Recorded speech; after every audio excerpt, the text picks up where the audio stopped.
A Najeriya dai, 'yan siyasa na ci gaba da ɗumama shafukan sada zumunta da ma kafafen yada labarai tare da bayyana ra'ayoyinsu mabambanta juna a ƙarƙashin tsarin albarkacin baka.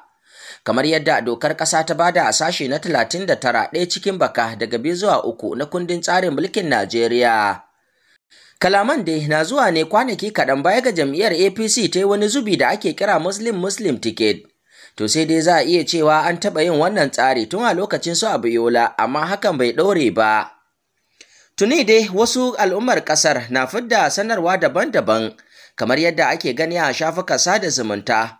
Wasu na nuna rashin amincewarsu dangane da wannan tsari, wasu kuwa na alasan barka, lamarin da ma ke tirsasa wasu ficewa daga jam'iyyar.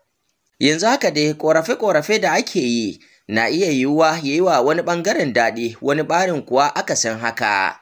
To sai dai dukkaninsu kowa dama da nashi manufa da kuma burin da yake son cimma. Jam'iyyu da ke Najeriya dai dukkaninsu akan samu rashin 'yan takarkaru tun baya ga kammala zaɓukan fidda gwaninsu. To sai dai za a iya cewa na wannan karin kuma ya zo daban. Hasali ma wasu da suka koma wasu jam'iyyu suka tsaya takara. Yanzu wasu na komawa jam'iyyar APC, wasu kuma na komawa jam'iyyar PDP.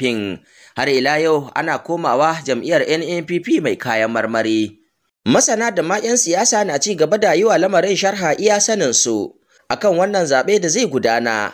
Yanzu dai abin jira a gani a nan shine hukuncin da Allah zai yanke kafin zaben shekara ta 2023 mai zuwa.